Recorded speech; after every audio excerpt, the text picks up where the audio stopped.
Blog Talk Radio.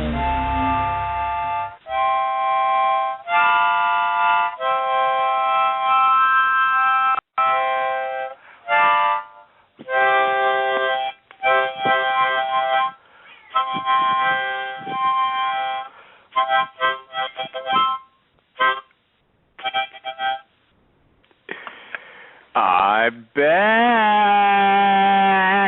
Yeah. Mannys Speakeasy back in effect. Unfortunately, may only be a one-time thing. I'll get into that at the end of the show. Sorry about the wait. It's been over 2 weeks. This Manny here has been sidelined with a bunch of other things going on in my life, but I wanted to return today. I had some time today to do this. Today may be the last episode, though, for a while, and I'll explain that at the end. Anyway, let's get right into it. These are covers. I'm going to be doing other people's work today. And since the last episode, I could not finish one piece that I wanted to finish correctly. I had to improvise a little bit. But I want to share with you the original prompt today as well, so that could be a little bonus treat today, if it will. Anyway, let's begin. And I was looking at things to perform tonight, and I stumbled across this poem. It was a comment, actually, on an article of the Washington Post that says poetry is not dead. On my YouTube, when I post this to YouTube, I will show the link to that. This one is by a user called BLS 2011, and again, if you see the link, paste it into your address bar on the top of your computer screen, you will get to this article, and maybe you'll scroll down and see the person who wrote this. Anyways, I saw it, and I wanted to perform it because I thought it was pretty inspiring. This does not have a title, so we're just going to get into it. Do not stand at my grave and weep. I am not there. I do not sleep. I am 1,000 sonnets that sing. To lovers' scorn, sweet solace I bring. I am the haiku's falling leaf. I am the skeptic's true belief. I feed your desire for an orgasm of words. I am written by pens far mightier than swords, of epics great and limericks small. I am the teller of them all. Do not stand at my grave and cry. I am not there. I did not die.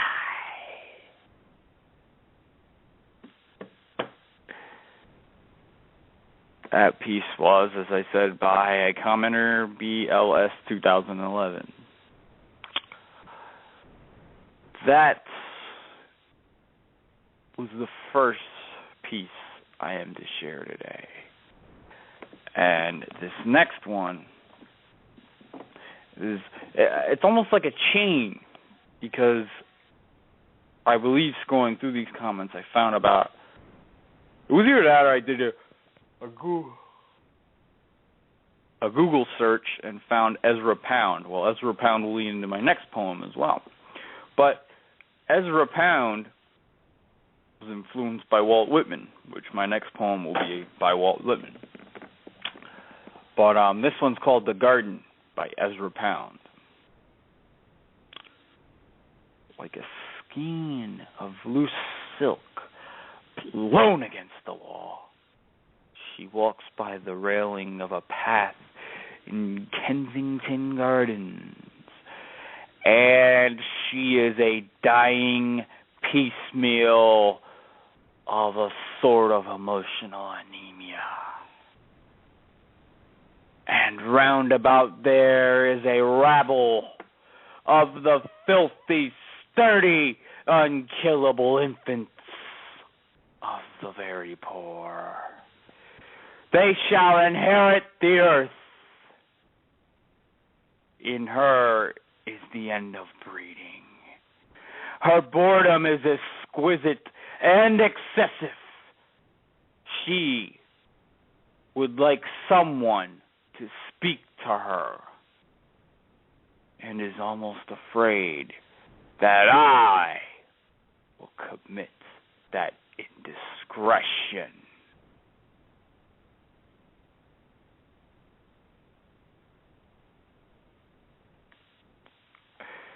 That one was called The Garden by Ezra Pound.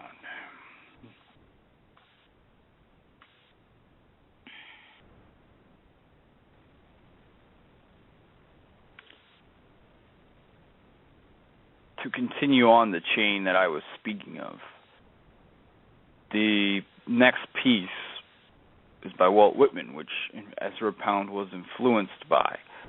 Thus, I find it a nice segue into this. This one is called A Noiseless Patient Spider by Walt Whitman.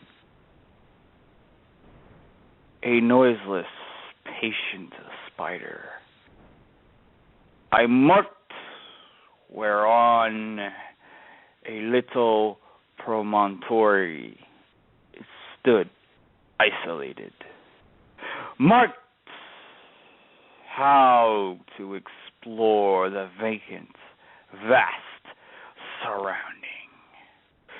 It launched forth filament, filament, filament out of itself, ever unreeling them, ever tirelessly speeding them. And you, oh, and you, my soul, where you stand, surrounded, detached in measureless oceans of space, ceaselessly muting, musing, venturing, throwing, seeking the spears to connect them, till the bridge you will need be formed, till the ductile anchor hold, till the gossamer thread you fling catch somewhere. Oh, my soul.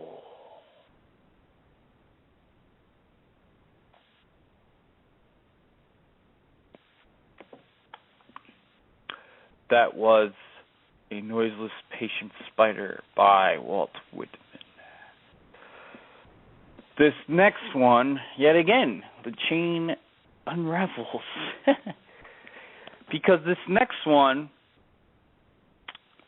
the article that I got the Walt Whitman poem from, excuse me. Sorry, I had a dysfunction in my throat. The one that I got, it was, they were saying Emily Dixon was almost like a female Walt Whitman. Well, I was thinking of Emily Dixon. I'm like, well, heard hers a lot. But they made me think of other women poets who haven't been heard of as much. And I've always been a big fan of Sylvia Plath's not only life story, but her poems as well. And I wanted to read one here. Well, this one I really enjoy and appreciate, and I hope you do too. This one is called Above the Oxbow. Here, in this valley of discreet academies, we have not mountains, but mounts, truncated hillocks. To the Adirondacks, to northern Monadnock, themselves mere rocky hillocks to an Everest. Still they're out best mustering of heights. By comparison, the sunken silver grizzled back of the Connecticut, the river level. Flats of Hadley Farms, they're lofty enough. Elevations to be called something more than hills. Green, holy green, they stand their knobby spine against our sky.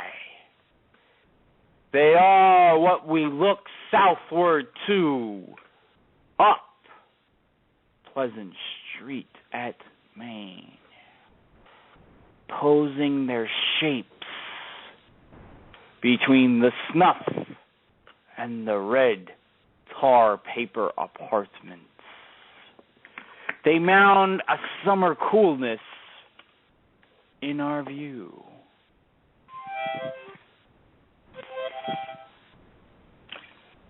To people who live in the bottom of valleys, a rise in the landscape, hummock or hogback, looks to be meant for climbing. A peculiar logic in going up for the coming down, if the post. We start at the same post we finish by, but it's the clear conversion at the top can hold us to the oblique road in a spite of a fitful wish for even ground, and it's the last cliff. Ledge will dislodge out, cramped concept of space unwall. Horizons beyond vision, spill vision after the horizons, stretching the narrowed eye to full capacity.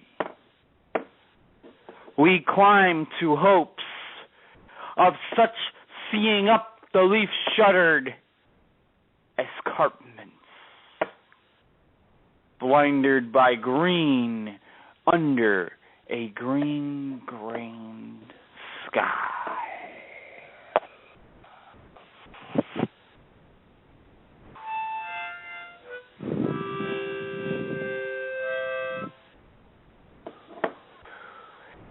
Into the blue, tops define themselves as places where nothing's higher to be looked to.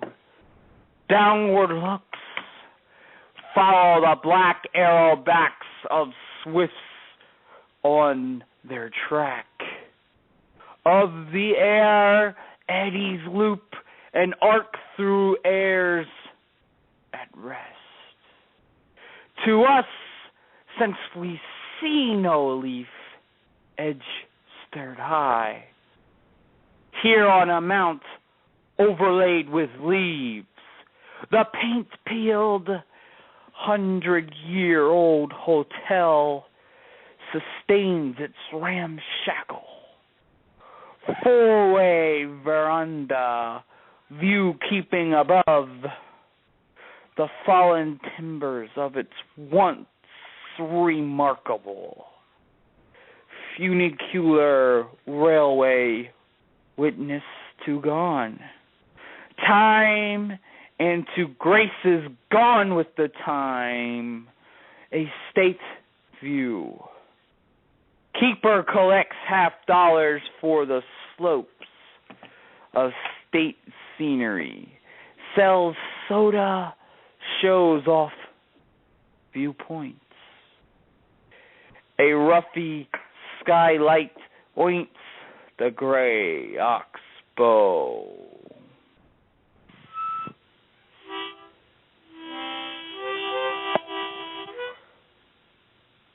paints the river's pale, circumfluent stillness as roaches broach their carmine in a mirror.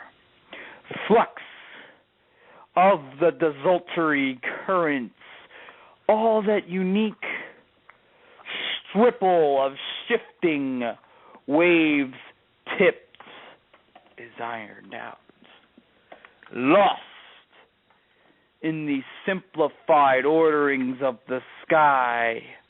Lorded perspectives map like the far fields are ruled by correct green lines and no seedy free-for-all of asparagus heads. Cars run their suave-colored beads on the strug roads, and the people stroll straightforwardly across the springing green. All's peace and discipline down there. Till lately we lived under the shadow of the hot rooftops and never saw how coolly we might move.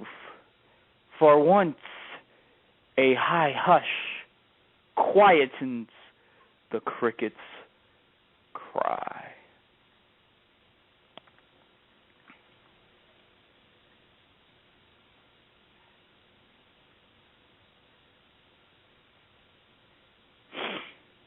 That one was called Above the Oxbow by Sylvia Plath. And as I said, that one was a very interesting one for me to read. And I am honored that we would have that work available to all of us. I mean, us as a society, because of people like Sylvia Plath, and we must all, in some point, pay homage.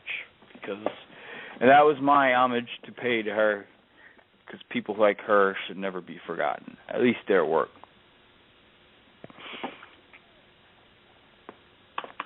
I have one last piece to share with you all today, and as I explained earlier, this was the piece that I had ended my last show with, but I just didn't have enough time to get it all through.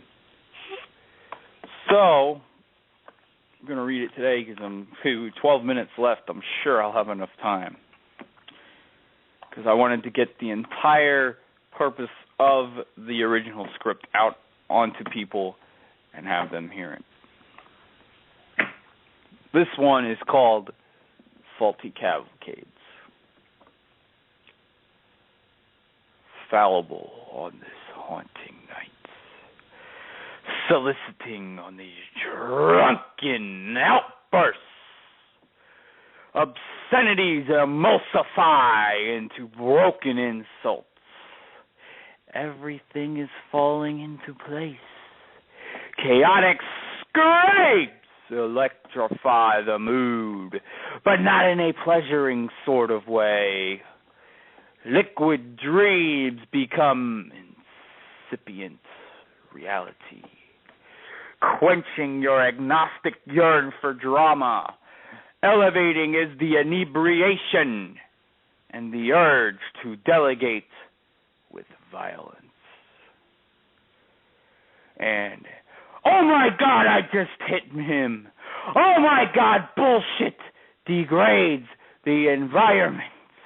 Oh my God, I just broke that window. Oh my fucking God, my rage is taking over me. Take out your frustrations irresponsibly on a person's face or a pillow's place. Rip whatever it is into oblivion. No longer does there lie here any obstruction. But you know you have not won. No one did, even if one stopped. Chamomile treasures were lost, and the thought just burns like heartburn. Tears stream out of your retinas and pour onto the dislodged floor. Crouch into an infantile ball, extricating all sorts of immaturity. And what is left to perish. But then, after the water dries up and the feelings become exonerated, you crunch your mind into an axiomatic function. Ballistic laughter spews from the mouth, decimating the last states of condemning your old soulless powers, tracking in a new happiness or something. The laughter becomes so loud, any eardrums within distance rattles boisterously. This action grows borderline ridiculous, and then the heartbeat rushes to a climax.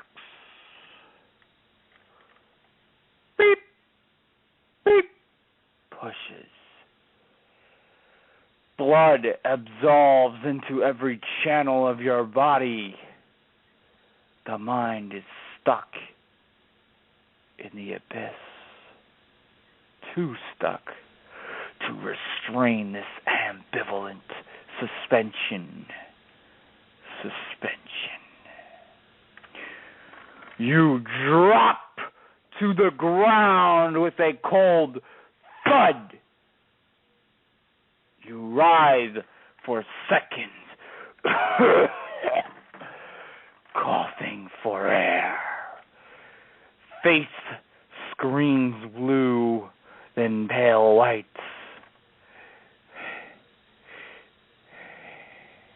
The final breath ends the execution.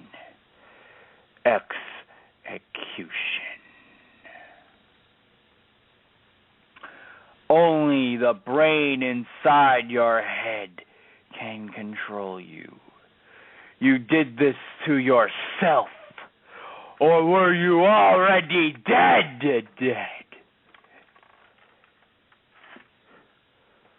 That one was called Faulty Cavalcades. That is the last piece for today. And I must say, I've had fun doing this show. I don't want to say this is a last hurrah, we're not sure of yet. But with new employment and a ton of hours that go with it, and a host of personal problems rising affront, I must say that this will be the last show probably for a while. It's just I will be preoccupied with so many other things. I will still try, as you've seen on my Facebook, I'm still posting stuff if you want to check that out. I've neglected the website as well for a while, but I will try and do some work on there as well. As far as this show goes, this will be it for a while. I'll try and get something in. It will be like today. It will be a last-minute, last-ditch effort event. But unfortunately, the weekly episode, as it were, will cease to exist for a while. And it's unfortunate. I do not like that it has come to this. But just the job alone has rendered me to not do this for 2 weeks. What will be coming about later will make me practically unable to have time to do this. I mean, as far as what I would like to get done. So with that, I will bid adieu. I wish you all good luck. I wish you all to pursue your artistic interest as far as you can. If you do love this as I do, please try and push it as far as you can. I never thought a couple years ago I could write a book. I'm halfway done with one. And when it comes out, you will all hear about it on my Facebook and website. Trust me. But please just stick to yourselves. And by that, I don't mean like be antisocial, but stick to your morals that you've grown up with, that you want to keep. Be your own role model. Do not wait for someone else to be your role model, because then you're hinging on their interests, and if they go wrong, then you're going to be caught blindsided. I would hope for nobody to do that. I thank everybody for listening to this show, that will listen in the future for this show or any show, and any show that you want to look up. Go on to my YouTube channel. My website will have the previous week's episode, which will be this one for a while. Facebook, I'll have that on. There will be updates on my Facebook as much as I can, and on the website. I'm not going away for good. I'm just going away for a while as far as this show goes. Again, I thank everybody who has listened or who will listen. These are all amazing. And when I do come back, if we get more and we get callers, I will pay for this, and there will be an hour-long show. I hope someday to still keep that dream alive, where we will have a community of writers, and it will be a community show. That would be amazing. I would hope for that. But as it were, that is all for today. I wish you all the best. Keep watching, keep listening, keep tuning in, keep writing. Thank you all. Have a great day. And if it takes this long, have a great summer.